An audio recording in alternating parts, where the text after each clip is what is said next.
Let's go to Leanne Cusack now, who is with builder, renovator, Steve Barkhouse. Yeah, at least virtually, Patricia. Yes, if you are part of the reno trend, if time at home has made you feel like the walls are closing in, Steve Barkhouse has a renovation to inspire you. Steve is an award-winning renovator and builder who is in his Stittsville office of Amsted. Great to see you. Nice staircase, Steve.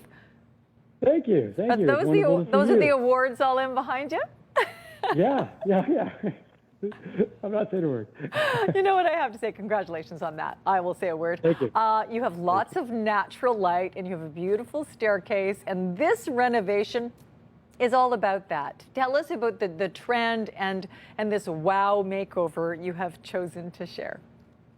Yeah, I think we've taken a typical home. It's in the Civic Hospital area, but your standard home from that, you see it in the glebe we were mentioning earlier, with a traditional look and feel with that heavy wood flooring and the heavy trim and doors. And we've just opened that right up to make it more contemporary, brighter, lots of natural light, which on a day like this is spectacular. Great. Now we're looking at the images. Sorry to cut you off about this spectacular day. It is indeed a spectacular day. So we're going to get you to talk us through this. And you said this is in the Civic Hospital area. So is that arts and crafts? What style is that? Yeah, I would say traditional arts and crafts. Yeah, for sure. With the heavy wood. And you can see that the entryway is just off to the right. So you'd walk into that heavy staircase, the heavy wood flooring, the trim. And we've reimagined the staircase as a first step. So opened up, took off the risers, had the glass rail installed, took the wall out between the two down to the second entry, which is off to the side. And just the light that flows through there and that contemporary feel really makes a huge difference as you come in that door. Certainly doesn't even look like the same space. Right. Okay, so now we're looking, I guess this is the vantage point as you enter the front door? Absolutely, yeah. The stairs will be off to our right. We're looking into the home, so you can see that the home's rooms are all divided by walls, that heavy trim, and dark flooring, dark colors, and the rooms dividing walls block the natural light from flowing through. So when we pull those out, you can catch a piece of the stairs there, but it really opens it up. You see that spectacular fireplace, real feature fireplace that you see as soon as you come in.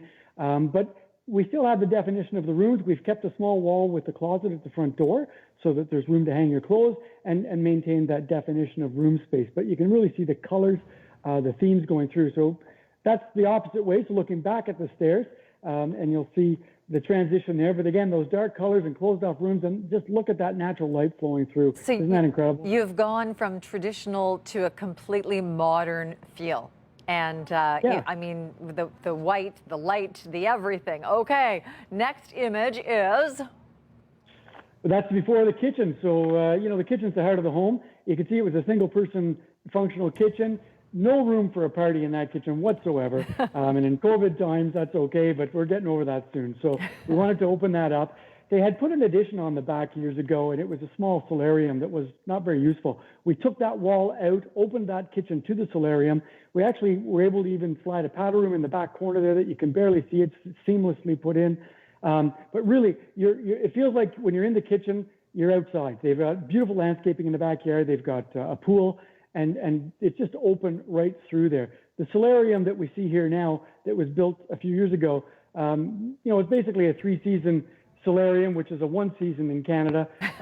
Ventilation was poor, lots of glazing, so it was super hot when it was warm and cold when it was cold. Very, very narrow, like a bowling alley. And there's the wall that we removed and opened it up to the kitchen. And you'll see what a spectacular difference that makes. And just the natural light that flows in there. Even on a cloudy day, it's sunny in there. Wow, you might get retina damage. You need sunglasses in that place. It's beautiful. And Steve, the price tag on this, I was going to guess $490 for that makeover. You said it came in at about $351. Oh, dang. I was going to tell you we do it for $490 for you. But yeah, the $315 included, we did a significant basement renovation and a second story, but we don't have time to show you that today. Well, we are going to be chatting about foundations in our next segment, but what I wanted to mention to you, Steve, is that everyone is talking about building costs and the price of supplies, and I can imagine that a job you would have quoted on last year is a very different price tag this year, so you've had to adapt in many ways. Yeah, we always like to think ourselves as being a creative bunch, so we've had to be creative for sure. I used the example of plywood that's tripled or quadrupled in price, gone from $30 to over $100.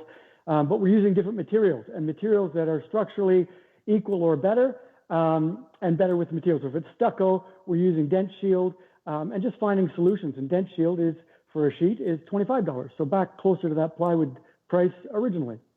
Okay, a lot of people will want to know more about that. We're going to come back to you. You're heading outside, I believe. We're going to show off a solid foundation, and we know how important that is. Thanks, Steve. Well, let's go back to Leanne Cusack now with Steve Barkhouse. Leanne? And we were talking about the increase in expense for building, and gas will factor into that. Steve, Patricia is about to discuss foundations. And Steve, since there are about 20 quotes online about how important a solid foundation is, I guess it's really important to have you explain that. Good to see you. Well, You're yeah, outside now. That's where we start, right? Is the foundation up? So we want to make sure it's good and well done. Today I was going to talk a little bit about areas of a foundation that people may not think of. They might have a beautifully landscaped yard, side yard, or very tight spaces, and they think, oh, we can't have an addition because we can't get heavy equipment back there. I've got some solutions for that I'd like to run through with you. Please do. And we have about 3.5 minutes in which to do it. And we also have 2 graphics we're going to share. But, okay, there's a small little digger. Yeah. So, well, it's actually a Post Tech. My friends from Post Tech have helped me out here. This is a helical pile that they drive down in. So it's 39 inches wide, so it can get usually through a gate into the backyard. Rubber track, so it doesn't damage the landscaping. They go in, they put this pile down. It's just a great big corkscrew. I'd love to see the bottle of wine that comes with this. And they put that down. And right up here is a gauge, and that gauge tells us what the pressure it can hold. So they can load entire bridges, buildings, but certainly in addition. And they screw it down, and you can see we've used it here at the front of our office, and they're screwed down in there. We put one of the brackets on top, screw it in, and then we put the post right on that, and you can build from there, whether it be a joist or a post, and we build right through from there. The other option that we have is to hand dig or get a small mini X in and dig a hole to put a concrete pier. You put a big foot down in there into the hole. You put your sonotube right on top of that, and then you just pour the concrete right in there. Backfill it first. It's got a wax coating on it, so it won't get damaged in water. Backfill it, pour the concrete in. Then you can just put a saddle into the wet concrete, let it harden in place. Drop your 6x6 or 4x4 on top of that and run. And if you want a little more structural integrity, you can add in some rebar, slide it down in there. It's going to make that super strong, hold up any building. I believe people are doing a lot of cottage. deck work right now. Yeah, go ahead. So I thought I'd do a quick deck work. If you're going to put a deck on a deck block, dig it down 2 feet, put some gravel, compact it a little bit, and put a building stone down first, and then place the deck block and put your 4x4 in there, and away you go for your deck. We wanted to have a quick look at one of the concerns about having helical piles or concrete piers is that the floor might be cold in the wintertime. And the pictures that we have that we can show, that hopefully you're seeing now, that I can't see, show that we create a plenum under the floor. So we actually blow warm air into that area below the floor in a vortex and insulate below that so that the floor is warm at all times or cool in the summertime. So it's actually, you're taking a negative and making it into a feature in that everybody wants a heated floor in their addition. It's a byproduct of having that plenum below and having a nice warm space as heat rises. Steve, you actually are starting to read my mind. That was my next question. I was thinking if you were going to, dig down and have an addition kind of above ground, that the floor would be really cold, but everyone has thought of that. I'm so glad to hear it. And I'm also really glad that you touched on building of decks, because there are so many people looking at those projects for the summer, as expensive as it is to get lumber. So you say to put down the concrete pad, put the deck block, or what is that footing called again? Yeah, just a deck block. Yes. So yeah. And that way, because when the frost comes in, it's going to move your deck and you're going to have to level it every year.